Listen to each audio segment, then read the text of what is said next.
Hi hello friends, welcome back to nineties kitchen. ನಾವಿವತ್ತು macaroni ಪಾಯಸ ಮಾಡೋದು ಹೇಗೆ ಅಂತ ನೋಡೋಣ. ಇದಂತೂ ತುಂಬ ಟೇಸ್ಟಿಯಾಗಿರುತ್ತೆ. ಇದಕ್ಕೆ ಏನೇನು ಐಟಮ್ ಬೇಕು ಅಂತ ನೋಡ್ಕೊಳ್ಳೋಣ.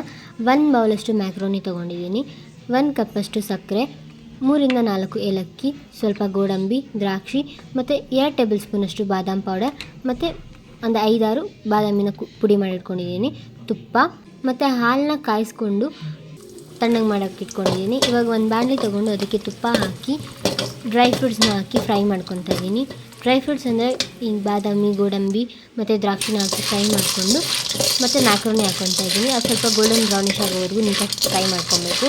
ಇವಾಗ ಹಾಲು ತಣ್ಣಗಾಗಿರುತ್ತಲ್ವ, ಅದಕ್ಕೆ 1 ಕಪ್ಪಷ್ಟು ಸಕ್ಕರೆ ಹಾಕ್ಕೊಂಡಿದ್ದೀನಿ. ಇವಾಗ ಇದಕ್ಕೆ ಏಲಕ್ಕಿ ಹಾಕ್ಕೊತಾ ಇದ್ದೀನಿ ಮತ್ತು ಬಾದಾಮ್ ಪೌಡರ್ ಅದಷ್ಟನ್ನು ಹಾಕಿ ನೀಟಾಗಿ ಮಿಕ್ಸ್ ಮಾಡ್ಕೊಳ್ಳೋಣ. ಇವಾಗ ಇದು ಆಲ್ಮೋಸ್ಟ್ ಫ್ರೈ ಆಗಿದೆ.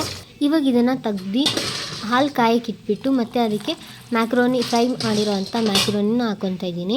ಮ್ಯಾಕ್ರೋನಿನ ಹಾಕ್ಬಿಟ್ಟು ಒಂದು ಸ್ವಲ್ಪ ಹೊತ್ತು ಕುದಿಯೋಕ್ಕೆ ಬಿಡಬೇಕು. ಹಂಗೆ ಅದು ಮ್ಯಾಕ್ರೋನಿ ಎಲ್ಲ ಮೆತ್ತಗಾಗಬೇಕಲ್ಲ, ಅದಕ್ಕೋಸ್ಕರ ಅದನ್ನ ಹಂಗೆ ಕುದಿಯೋಕ್ಕೆ ಬಿಡಬೇಕು. ಇವಾಗ ಇದಕ್ಕೆ ಫ್ರೈ ಮಾಡ್ಕೊಂಡಿದ್ದಂಥ ಡ್ರೈ ಫ್ರೂಟ್ಸ್ ಹಾಕ್ಕೊಂಡಿದ್ದೀನಿ. ಇವಾಗ ಇದು ರೆಡಿಯಾಗಿದೆ, ಸರ್ವ್ ಮಾಡ್ಕೊಂಡಿದ್ದೀನಿ. ನೀವು ಕೂಡ ಈ ರೆಸಿಪಿನ ಟ್ರೈ ಮಾಡಿ, ಟೇಸ್ಟ್ ಆಗಿತ್ತು ಅಂತ ಕಮೆಂಟ್ ಮಾಡಿ, ಲೈಕ್ ಮಾಡಿ, ಶೇರ್ ಮಾಡಿ, ಪ್ಲೀಸ್ ಸಬ್ಸ್ಕ್ರೈಬ್ ಮಾಡ್ಕೊಳ್ಳಿ. Thank you.